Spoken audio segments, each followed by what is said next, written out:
Ei, entrei.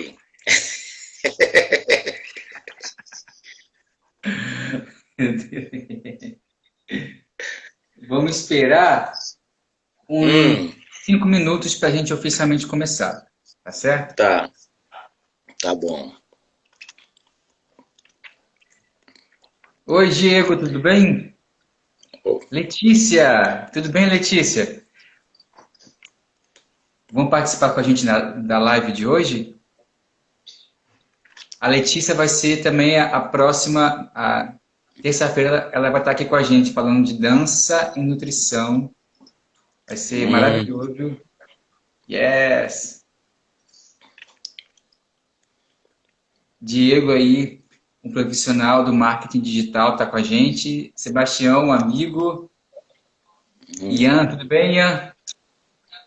Camila, Camila é integrante do grupo Nunada, grupo orientado pelo professor Igor Fagundes, hoje nosso convidado nessa live. Norberto, Norberto é um querido amigo daqui de Macaé. Tudo bem, Norberto? Seja bem-vindo, seja bem-vinda, Camila. Sejam bem-vindos. eu tô calado assim porque eu tô esperando você, né, me autorizar a falar, tá bom? Tô quietinho aqui só observando. Só aguardando mesmo dar uns 5 minutos para a gente oficialmente começar. Enquanto isso, a gente pode dar as boas-vindas para as pessoas.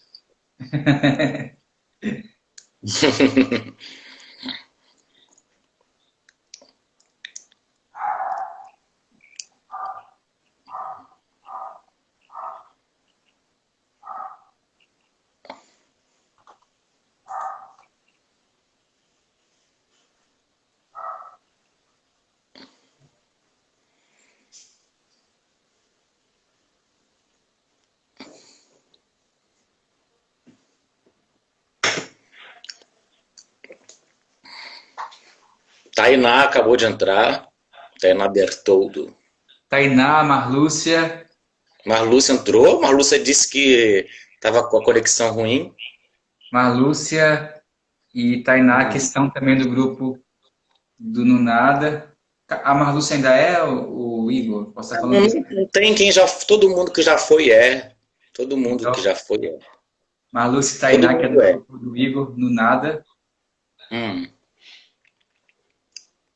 Sejam bem-vindas. Fernando, seja bem-vindo, Fernando. Fernando é um amigo de Araruama, que também é artista. A Marlúcia tá rindo, não sei, deve ser do meu chapéu. Eu acho que não posso comentar. Lelene, bem-vinda, Lelene. Ansioso. É, porque eu falei com ele, mais ou Eu menos. tô. Que a gente tava... É, Oi? muita responsabilidade de ter feito. Então vão estar esperando uma coisa, se eu não corresponder, vou ter que pedir uma segunda chance depois. Eu falei com ele que, assim, a gente estava justamente ali no áudio, né, fazendo a pré-produção, e aí eu estava comentando com ele sobre o que eu estava conversando com você. Aí ele se Hum. amarrou.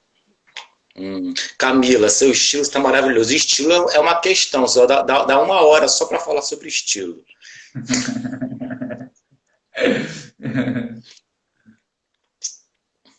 E eu tô Mas, aqui com. oi? Isso aqui parece que é um whisky, né? Mas não é não, eu não bebo álcool. Meu guia espiritual Não não bebe naquele álcool. dia, né? Quê? Não, Não não, naquele não. dia. Isso aqui é um energético. Eu não E vou dizer tem qual é a provas marca porque ainda. eu não tenho dinheiro nenhum para dizer o que eu tô bebendo. Tem que me. Quarentena, tudo tem um custo. Aí, pessoal, se vocês quiserem também, Tainá tá pode rindo, estar. eu acho que elas estão achando que a live vai ser uma live de comédia, porque tá todo mundo rindo.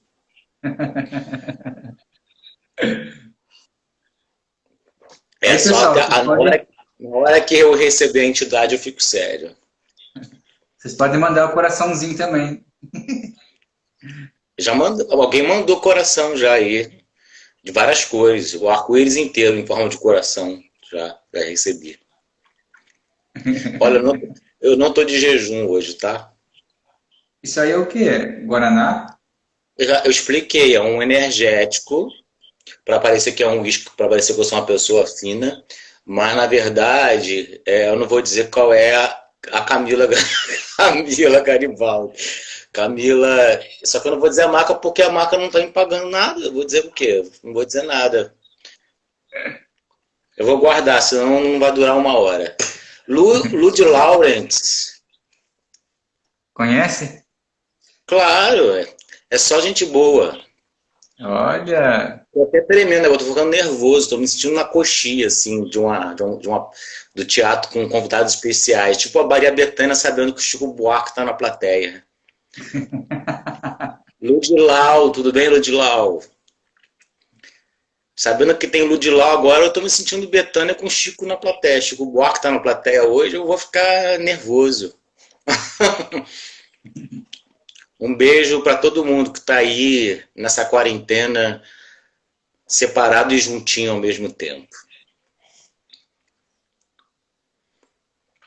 a gente tem um minutinho para começar a live oficialmente, para esperar algumas pessoas entrarem, para dar tempo. Filhote de Netuno, adorei!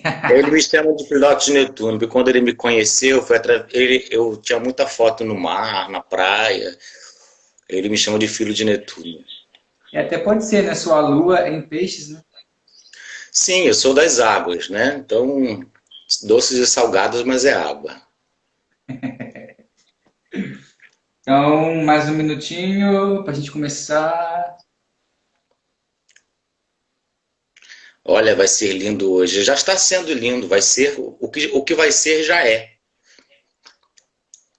É. Ó, corações de várias cores.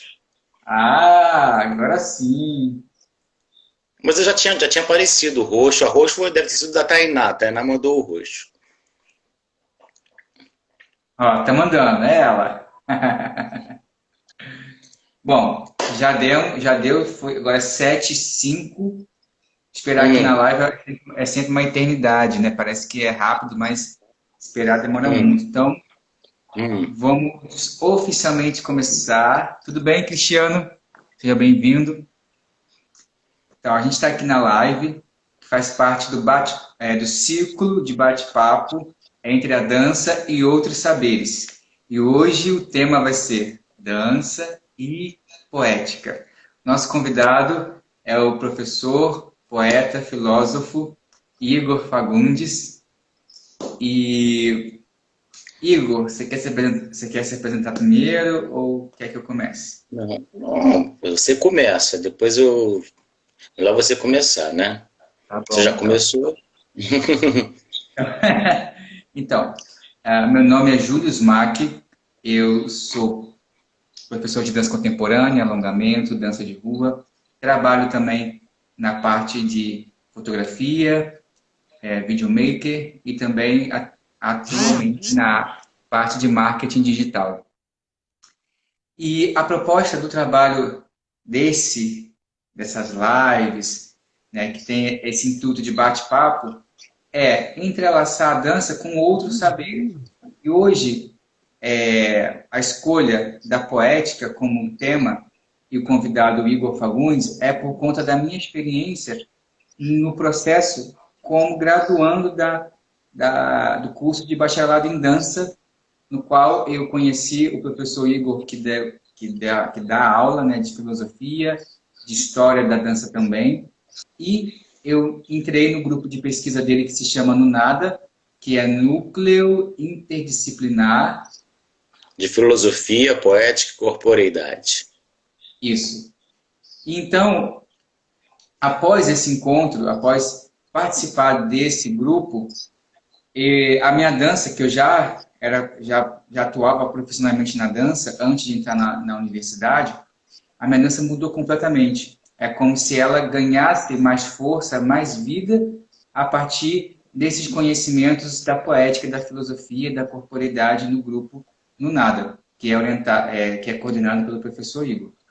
Então, eu achei que podia ser um bate-papo muito interessante, né, desse entrelaçamento da dança poética, para trazer para vocês, né, e ver o quanto de conhecimento, não só para a dança, mas são conhecimentos para a vida, que eu acho mais interessante ainda.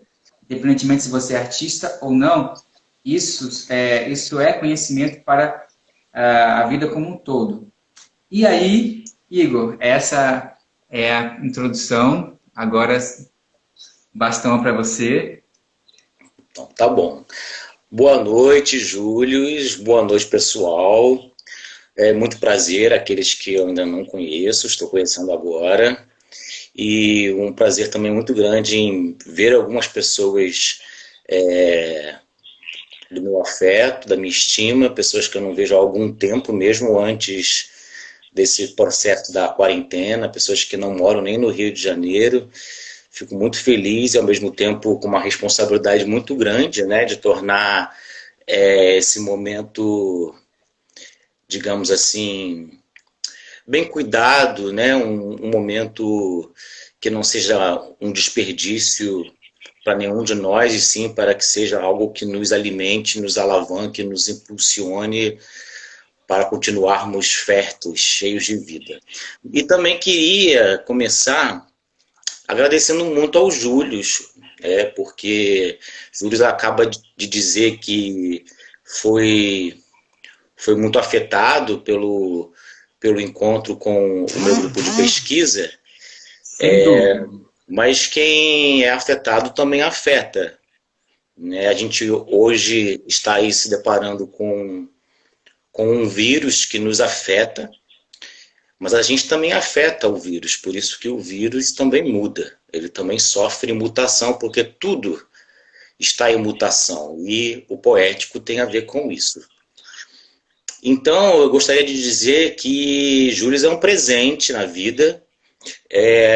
Júlio me afeta de tal maneira que me fez aceitar o convite para fazer uma live, coisa que eu nunca tinha feito. Estou debutando, estou perdendo a minha virgindade, né, como um professor ou alguém que está discutindo alguma coisa numa live. Já fiz, assim, eventualmente, lives para jogar conversa fora, mas aqui a gente está para jogar conversa dentro. Então, tem uma dimensão de seriedade que nunca aconteceu. Então, eu estou aqui um pouquinho nervoso, mas pelo Júlio vale muito a pena. Porque a experiência com o Júlio, ela começa na sala de aula, ela se expande no grupo de pesquisa, mas transcende o âmbito de professor-aluno, porque Júlio, em toda a sua potência artística, poética e multifacetada, ele acabou se revelando, além de amigo, um parceiro de várias empreitadas artísticas, né? Um dos meus livros, que foi resultante da minha tese de doutorado, A Poética na Incorporação, está até aqui a capa. Não estou querendo fazer marketing do livro, mas estou querendo fazer o marketing dos Júlios, porque esse livro acabou gerando um pequeno filme, um pequeno um curta-metragem, que foi filmado pelos Júlios. Então, se vocês forem lá no YouTube e escrever Poética na Incorporação Igor Fagundes, digamos que metade do êxito do trabalho deve-se aos Júlios. E não paramos a parceria por aí. Júlio também está na capa do meu último, mais recente livro, O Pensamento Dança. Ele é esse modelo aqui, tá vendo? Esse ser dançante que está na foto do meu mais recente livro. E a gente já fez alguns outros trabalhos juntos, uma palestra performática, entre outras coisas. A gente está sempre fazendo alguma coisa juntos. E é muito bom poder estar aprendendo e criando junto dos Júlios. Então, eu não poderia começar essa conversa sem exaltar os Júlios, porque, para mim, a honra e o prazer é todo meu de estar aqui debutando numa live com você, que tanto já me ajudou e me ensinou a compor coisas as mais diversas e a aprofundar esse diálogo entre dança e poética. Então, esse é o nosso tema de hoje, dança e poética. Quando a gente pensa em dança e poética, eu imagino que duas palavras venham logo ao nosso encontro. Quando a gente fala em dança, a gente pensa em corpo. Quando a gente fala em poética, a gente pensa em poesia. Então, quando a gente evoca dança e poética, a gente está dizendo ao mesmo tempo, né, de uma relação, né, de uma referência ou interferência entre corpo e poesia. E quando a gente pensa em poesia, não necessariamente, não tradicionalmente, nós pensamos em corpo, nós pensamos em palavra. Né? E, ao mesmo tempo, quando pensamos nesse corpo compreendido como dança, a gente associa o corpo ao movimento. E daí surgem várias perguntas, né? O que pode ser corpo? O que pode ser chamado de corpo? O que pode ser entendido como poesia? O que pode ser palavra? O que pode ser movimento? Enfim, e, em última instância, nessas associações infinitas, o que pode ser arte. E quando a gente faz as perguntas sempre com esses dois verbos, o que pode ser, a gente traz à baila a questão própria do poder ser, do ser como possibilidade. Então, eu imagino que falar sobre dança e poética é falar sobre poder ser, falar sobre possibilidade de ser. Em que medida corpo pode ser poesia? Em que medida a poesia é corpo? Em que medida corpo é palavra? Nós temos a experiência de um corpo-palavra. Em que medida esta palavra que sai do meu corpo também é corpo? Em que medida corpo é movimento, mas em que medida a minha palavra também é movimento? A minha palavra move e ela é movida. Em que medida podemos, então, dançar das mais infinitas maneiras? Eu gostaria de trazer como uma espécie de mantra da nossa conversa duas epígrafes, digamos assim. Né? Uma delas ela é de Mário Quintana, que é um poeta, que diz o seguinte: as respostas certas não importam nada. O que importam são as perguntas certas. Então, eu já disparei a nossa conversa com várias perguntas. Então, nós não temos aqui, ou eu não tenho aqui, nenhum objetivo de esgotar qualquer questão em um conceito ou trazer respostas às pessoas. Eu estou aqui para, uma vez mais, retomar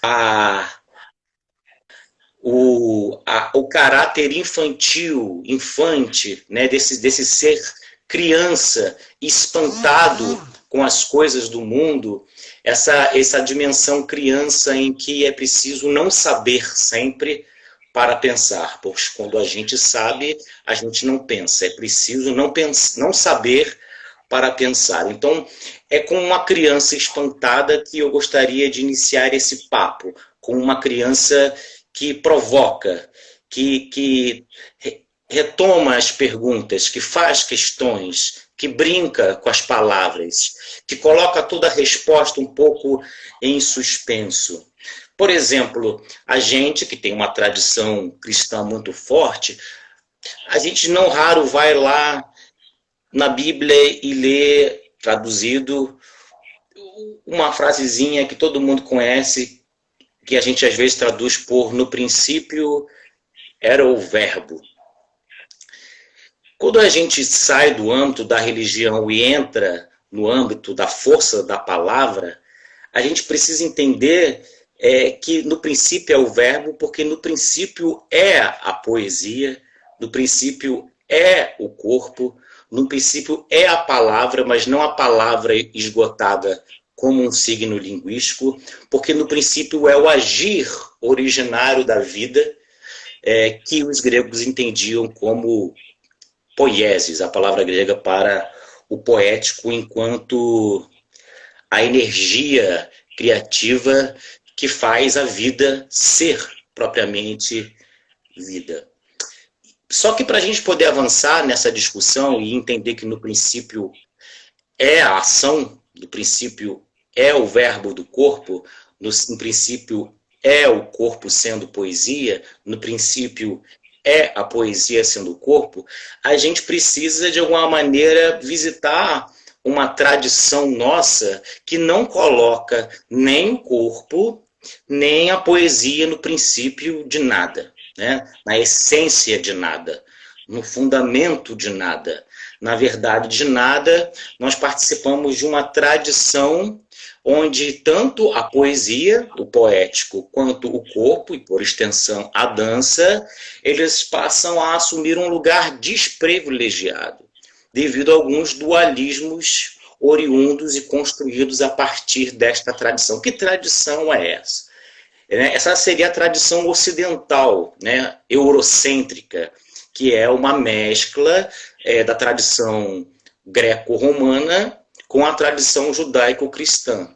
Então, nós somos ocidentais na medida em que nós somos herdeiros do pensamento, de paradigmas de pensamento greco-romanos misturados, embaralhados com o pensamento judaico-cristão. Aquilo que resiste, né, aquilo que resiste a isso, a gente passou a chamar de Oriente. Porque nasce o Oriente na medida em que esta tradição passou a ser denominada Ocidente. Mas como a gente vai pensar fora dessa dualidade Ocidente e Oriente? Aí é a minha segunda epígrafe. E aí eu não vou falar de uma palavra ou de fazer uma referência a um grego. Vou fazer uma referência a um japonês, a um poeta japonês chamado Basho, que diz o seguinte: não procure os antigos, procure o que eles procuravam. Então, para a gente, de alguma maneira, revirginar essas palavras e devolver a elas o lugar privilegiado que outrora elas tinham, mas que, tanto para mim quanto para o Júlio, e certamente para aqueles que estão aqui conosco reunidos, continuam assumindo esse lugar privilegiado, é preciso um pouco raspar essa tradição ocidental. É preciso procurar o que os antigos procuravam. E aí a gente pode ir tanto para um pensamento originário de matriz europeia, um pensamento originário grego, como podemos ir para um pensamento originário de matriz africana ou um pensamento originário de matriz americana. Podemos colocar as questões com palavras gregas, com palavras iorubanas, com palavras do Kikongo, com palavras do Tupi, enfim, não importa. O importante é a gente, de alguma maneira, resgatar o poder da palavra, muitas vezes abafado, quando a poeticidade foi se perdendo e a corporeidade da palavra e a própria palavra do corpo foi se perdendo nessa tradição ocidental, eurocêntrica, colonizadora, que instaurou diversas dicotomias. Que dicotomias seriam essas, né? A dicotomia entre pensamento e corpo. O corpo passou a ter um lugar desprivilegiado, porque o corpo passou a ser entendido como lugar do não pensamento. A dicotomia entre raciocinar e sentir. A dicotomia entre ciência e arte. A dicotomia entre religião, ciência, religião e arte, em última ou primeira instância, a dicotomia entre filosofia e poesia. Porque, no princípio, não há separação entre o pensamento e o corpo, como não há separação entre o filosófico e o poético. Então, quando a gente fala de dança e poética, a gente está querendo resgatar, né, aquilo que no corpo e na poesia é pensamento. Mas não é o pensamento em oposição às emoções, o pensamento em oposição aos sentimentos, não é o pensamento em oposição à criação. Também não é uma valorização da criação ou da sensibilidade em detrimento do pensar, mas uma valorização e um reconhecimento de que o que em mim sente está pensando. Este é um verso de Fernando Pessoa. o que em mim sente e está pensando. Então, para a gente chegar aos pouquinhos nessa relação entre dança e poética, a gente precisa devolver o corpo e a poesia a esse lugar privilegiado do saber. E que a própria palavra filosofia já nos traz, porque quando a gente traduz filosofia por amor à sabedoria, a gente aí não resolve a questão, porque a gente traz duas novas questões, o que é amor e o que é sabedoria. Eu vou deixar a questão do amor para um outro momento e vou me centrar na questão da sabedoria. Porque essa sabedoria aí não é originariamente, na palavra sofia, filosofia, philos, sofia, não é a sabedoria dos conceitos, daquilo que está nos livros, das ideias, das representações. Também não é a sabedoria do que está passando no jornal, na televisão. Não é a sabedoria daquele que diz saber porque leu, mas é daquele que sabe porque é aquilo que sabe. É um saber, digamos, da experiência. É um saber corporal. É um saber poético. Então, o sábio, na Grécia arcaica, o sábio ele era o próprio poeta. E nesse sentido, quando eu falo de poeta, eu não estou falando daquele que escreve versos, daquele que produz literatura. Né? Porque antes da redução da poesia à cultura letrada, antes da redução da palavra ao signo linguístico, o poeta ele poderia ser entendido, e pode ser entendido, como o próprio cantor, o aedo em grego, ou como o próprio ator, o rapsodo, ou como o próprio dançarino. Não o dançarino ou o cantor, porque na verdade essas divisões elas são divisões tardias. Na verdade, aquele que canta não canta só com a sua voz, porque entende também que o corpo é voz. Ele canta com o seu corpo inteiro. E o corpo cantando é o corpo encantado, por extensão, o corpo encantador. Então, esse corpo encantado, esse corpo encantador é o corpo dançante, é o corpo poético. Então, e sábio era justamente aquele capaz de se deixar encantar pelo corpo como palavra e pela palavra como corpo. Sábio é aquele que de tal maneira, possuído pelo corpo e pela palavra, pelo corpo e pela poesia, era ao mesmo tempo encantado e encantador. Era ao mesmo tempo aprendiz e mestre, criança e sábio. E aí parece que o assunto fica um pouco centrado apenas na experiência originária grega, quando a gente fala do sábio como aquele que sabe porque tem o sabor. A palavra latina, inclusive, sapere, vai dar sabor e saber. E parece que em outro tipo de cultura ou de língua, a gente não pode entender também corporal e poeticamente este saber pela experiência. Esse saber que é aquilo que sabe. Por exemplo, na palavra macumba, nós temos uma outra provocação. Né? Eu estava aqui falando da Grécia, buscando um pensamento originário para a gente sair dessas dualidades entre pensamento e corpo, ciência e arte, filosofia e poesia.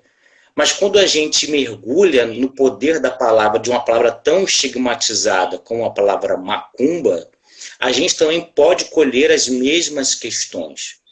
É interessante porque a palavra é tão estigmatizada que mesmo aquele que faz macumba, ele diz que não é macumbeiro. Se alguém me chamar de macumbeiro, estará me fazendo um elogio. Porque a macumba, para além, né, da umbanda, para além da quimbanda, para além do candomblé, para além de qualquer experiência do sagrado já reduzido a uma doutrina ou sistema religioso, a macumba ela evoca justamente aquilo que a palavra sófos, o sábio grego, a palavra grega sofia, estava a evocar. O que é cumba? Né? Cumba no Kikongo é o sábio, é aquele ancião, aquele corpo que viveu demais e por estar cheio de vida, teve mais experiência das próprias energias da criação que a vida lhe trouxe, que, portanto, as experiências de vida que se transformaram em seu corpo como forças criativas. Então, Kumba, no Kikongo, é o próprio poeta, o poeta do feitiço. O feitiço aí também não sendo pensado no sentido de um misticismo vulgar, o feitiço aí é o próprio encantamento, é o próprio enternecimento, é o próprio arrebatamento da vida, é a própria superlativação da vida enquanto tal. Então, o que seria Kumba? Kumba é o corpo e a palavra encantada. Kumba é o feiticeiro do corpo e da palavra. O Ma de Macumba dá o plural. Então, Macumba é a terra dos corpos e das palavras encantadas, dos corpos e das palavras sábias. Então, nesse sentido, a Macumba é a terra dos dançarinos. Como também o sábio, a Sofia grega, é o saber do corpo, o saber da palavra poética, o saber dançarinos. Então, seja grego Sofia, que vai originar filosofia, seja, por exemplo, por um outro caminho, se a gente for se aprofundar na palavra macumba, nós temos tanto o corpo como a palavra numa dimensão encantada, numa dimensão perdida, numa dimensão mitopoética originária que nós fomos deixando de lado. Bom, mas eu estou falando muito de poesia, mas da mesma maneira que o corpo passou a ser entendido apenas como a carne, em contraposição ao espírito, ou a dimensão sensível face à dimensão inteligível, a gente também acabou não só reduzindo a poesia a um gênero literário, mas também passamos a associar a poesia a alguma coisa que não diz respeito à realidade, aquilo que é do âmbito do irreal, do fantasioso compreendido como aquilo que nos tira, né? Tira os nossos pés do chão, que nos tira da terra, que nos tira da natureza, né? Que apenas evoca um voo e não um repousar naquilo que a natureza, naquilo que a vida aqui concretamente, corporalmente já é.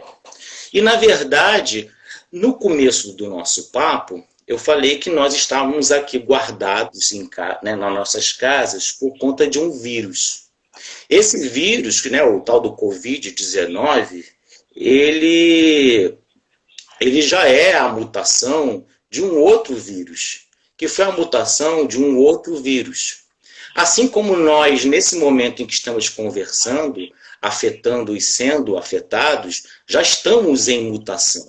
O que eu quero dizer? A vida é uma dinâmica infinita, incessante de mutações, de transformações, onde todo contaminador é contaminado e todo contaminado é contaminador. A vida é uma dinâmica de procriação. A vida é a própria criação se dando, se fazendo, se desfazendo e se refazendo. A palavra grega para essa energia criativa da vida, para essa energia criativa da terra, é poiesis. Então a poesia não é aquilo que nos tira da vida ou nos tira da terra. A poesia é aquilo que nos coloca na terra, aquilo que nos coloca na potência do nosso ser, aquilo que nos coloca de posse com as nossas próprias forças vitais.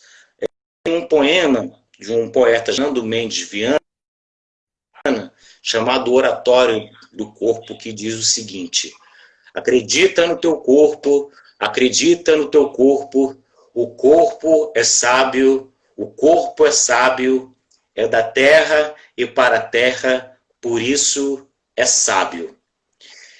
Eu evoquei que o sábio, né, o sófos, a sofia grega, ou o ongo, é justamente aquele que escuta o corpo, escuta da criação no corpo. Então, é pelo corpo que nós entendemos que nós somos primordialmente terra. Nós somos terra. E terra aqui não é só a terra da areia, não é a terra com letra minúscula. Pode ser a terra no sentido mais microscópico, ou a Terra com letra maiúscula, no sentido mais macroscópico e astronômico. As estrelas, os planetas, né, o barro, os micróbios e o vírus, estamos chamando de Terra tudo isso que está sendo e está sempre podendo ser vida. E o corpo é terra porque o corpo é parte e habita toda esta dinâmica de criação, procriação e mutação que os gregos chamaram de poesia. A Covid-19 nada mais é do que um acontecer poético. Ela não é em si mal ou boa, né? Ela é apenas um gesto, uma gestualidade da poesia do real. Bom ou mal é um juízo nosso, porque nós podemos tornar esse momento insuportável, podemos tornar ele uma punição, mas também podemos tornar ele uma bênção. Desse modo, os deuses, originariamente, também não são bons ou maus, porque eles são as energias da terra, são as forças criativas. Né? A mesma água que mata a sede de alguém no sertão é uma água que produz alagamento com um temporal e derruba uma casa. Né? O mesmo fogo que pode aquecer alguém com frio é o fogo que pode nos queimar. A pedra que se coloca no nosso caminho pode ser algo em que a gente tropeça, como pode ser algo que a gente ignore, pode ser algo que a gente pega e taque alguém, pode ser algo que possa virar uma casa, fazer uma casa de pedra. Essa pedrinha ela pode ser muita coisa, inclusive deixar de ser pedra e virar alquimicamente ouro. Então essa é a aprendizagem poética. Essa é a aprendizagem do corpo. Se o corpo for entendido como essa pedrinha insignificante e ordinária, e a gente entender a arte, a dança, como essa capacidade desse corpo no seu ordinário, extraordinário, o corpo manifestar, né, a sua própria possibilidade em ser um outro corpo, um novo corpo, um corpo novo a partir das suas energias vitais. Essa é a nossa humanidade, né?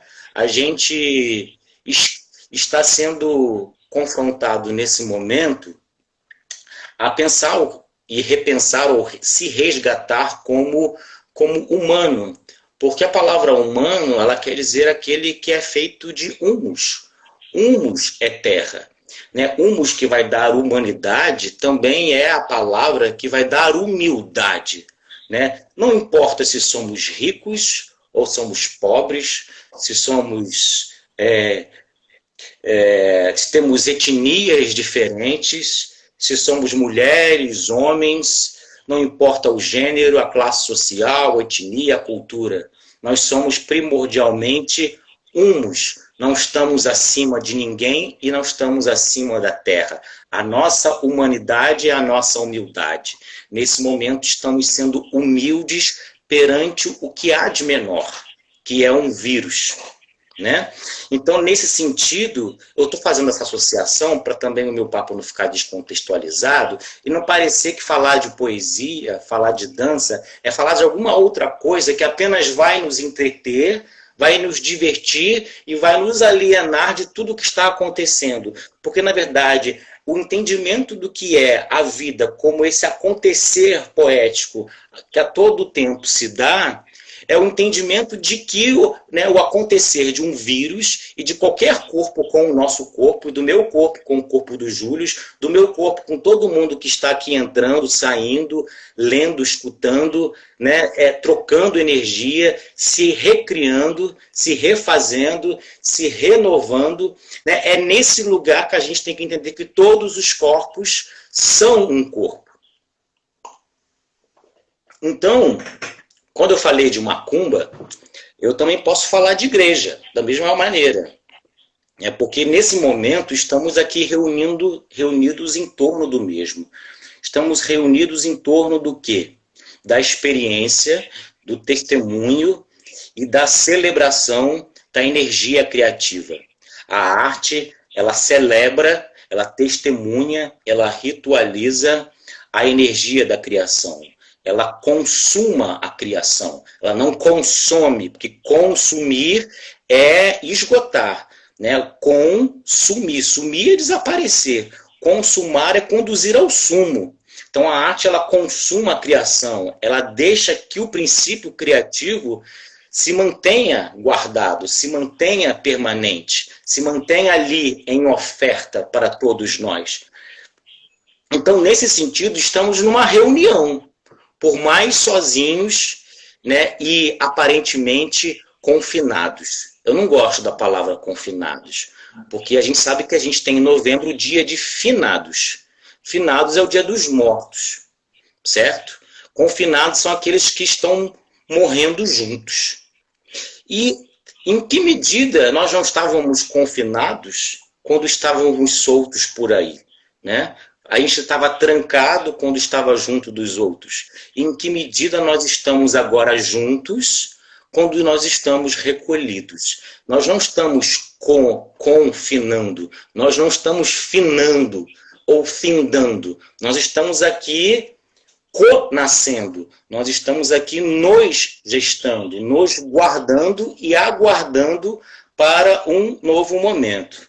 Então, eu não gosto da palavra confinamento.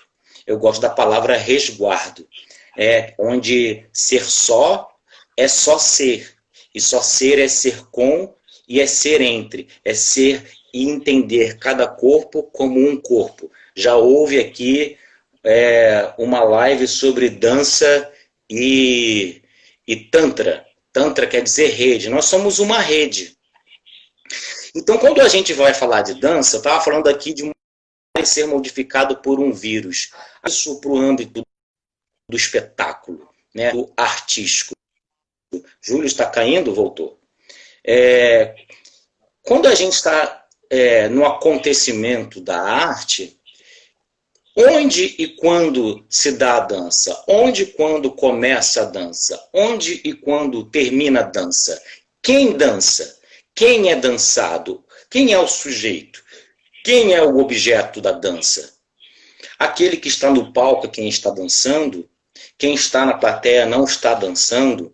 Aí eu volto para a questão do terreiro, da macumba, e a questão da igreja, porque igreja, em grego, vem de egrégia, que é congregação, reunião. Nós estamos aqui reunidos em torno daquilo que os gregos entendiam como sagrado, que é a própria poesia. Né? Assim como a gente, quando se reúne num terreiro, a gente está numa gira. E não existe alguém que esteja fora da gira.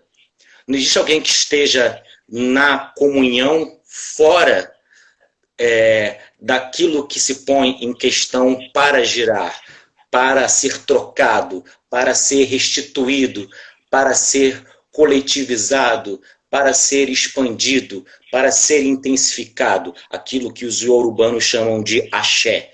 Então, se não houver axé num espetáculo de dança, se não houver troca de energia vital, troca de poesia entre os corpos, não existe, a dança acaba. Não adianta ter alguém com uma propensão para dançar no palco se nós temos uma plateia que não está propensa. Por isso que há dias que a gente dança de um jeito, há dias que a gente dança de um outro. Porque a nossa dança depende também daquilo que a gente chama de plateia. Mas não é plateia, porque ela não está fora da nossa dança. Tudo Todo corpo é com o outro corpo um corpo.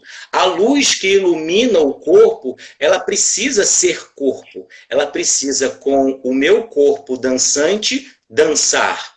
O tambor, para a gente fazer de novo a associação com o terreiro, ele precisa ser, com o meu corpo, um corpo para dançar, para ver a dança.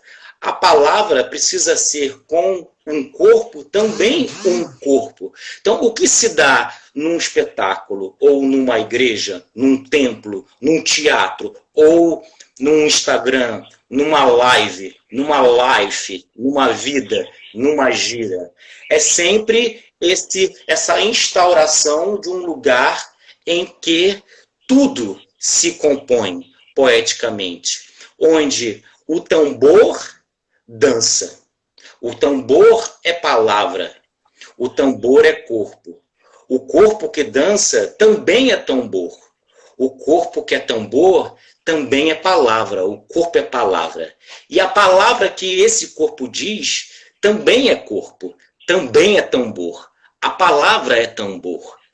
A plateia que está diante de nós não está diante de nós. Ela também faz parte da dança. A plateia é palavra, mesmo em silêncio. A plateia é tambor. A plateia é música. E por que nós prescindimos de uma música de fundo, de um tambor, para a gente dançar? Porque nós somos já a palavra e nós já somos tambor. Eu não falei que nós criamos uma dicotomia entre pensamento e corpo, mente e corpo. Se a gente lembrar que corpo é memória, memória não é algo circunscrito apenas ao cérebro. O corpo todo é memória. E aí, se a gente for de novo no pensamento originário, vai entender que a memória é uma divindade. Né? No pensamento mítico, memória é a menimosine. Toda vez que a memória nos encanta, ela gera em nós o que os gregos chamavam de musas. O que é musa? Né? Musa é palavra cantada, ou palavra encantada. Toda vez que nós somos tomados pela força criativa da memória, que é todo o corpo, nós viramos palavra cantada e encantada. Toda vez que nós somos possuídos pela memória, enquanto força criativa, nós estamos cantando. Nós não estamos cantando só com a boca, nós estamos cantando com o corpo inteiro. O corpo inteiro canta, o corpo inteiro se encanta. Né? Ele não é apenas, né, o aparelho fonador que é corpo. Cantar não é só, né, apenas, né, algo circunscrito à voz, porque o corpo é voz. E por que eu estou dizendo isso? Porque as filhas da memória, que são as musas, e musa sendo entendido como o próprio encantamento da memória, é o que vai dar origem à palavra música. Música, em grego, é musiké. O que é musiké? A arte das musas. Musiké, a arte das musas. É o tempo da memória tornado ato, ação. Nesse sentido, quando nós estamos tomados pela memória de maneira encantada, ou seja, nesse sentido em que todo o corpo canta, uma vez encantado, todo o corpo é musal, cheio de musa. Todo o corpo é musical. Então, nós não precisamos de uma música de fundo para nos tocar, porque já somos tocados pelas nossas próprias musas. Nós somos tocados pela própria memória, pela própria terra que em nós vigora como um mundo singular e diferente em cada um de nós. E aí, se a gente continuar percorrendo esses labirintos dos nomes e das palavras, e a gente chegar na questão, eu já falei um pouco da composição, que tudo se compõe na dança, porque tudo é corpo, e tudo sendo corpo é um acontecimento criativo, poético, no qual tudo depende de tudo, o outro também sou eu. A gente vai na palavra coreografia, que é uma palavra que se fala muito, embora nem toda dança seja coreografia, porque existe a improvisação. Mas o que é coreografia? Só para poder fazer a o arremate do que eu estava falando no que dizia respeito à musicalidade e ao canto do corpo. Coreografia é uma palavra que, na verdade, surge no século XVIII, embora tenha dois étimos gregos, grafia e coreia. Coreia, são dois étimos gregos, mas não existia a palavra grega coreografia. Essa palavra surge no século XVIII para descrever a dança. Ela começa sendo uma partitura corporal, depois a partitura corporal vai ser chamada de coreologia, e a coreografia vai ser o próprio processo de composição, né, de representação de uma dança. Mas o que existia no grego era a coreia. Coreia é uma palavra irmã de coro, que é uma palavra irmã de coros, que é uma palavra irmã de orquestra, que é uma palavra irmã de coro, coreia, coreto, orquestra. Coros em grego é círculo, né? Coros é o círculo que conjuga palco e plateia no teatro grego. Coreia, na verdade, é a integração de movimento e voz. Coro é o acontecimento da coreia se dando, ou seja, coro é o lugar e a hora do cantar. Mas quando eu disse que todo o corpo canta, ele não canta só com a voz, ele canta com o corpo inteiro. Então, coro é o lugar da dança. Quando a gente, então, entende que coro é a instância do dançar, que é a instância do cantar, dessa circularidade da memória que faz tudo estar se reunindo num único acontecimento, quando a gente vai na música e vê lá a palavra coros, a gente entende como o refrão, né, o estribilho. É quando a música retoma a sua circularidade. Então, coros na música é o refrão, mas coro é o lugar da circularidade onde o coro comparece sendo esse corpo encantado e dançante. É devido a essa circularidade do coro e da coreia, que vai dar origem à coreografia, que nós temos, por exemplo, a palavra coreto, como esse lugar circular onde alguém sobe ou habita para falar, para pronunciar.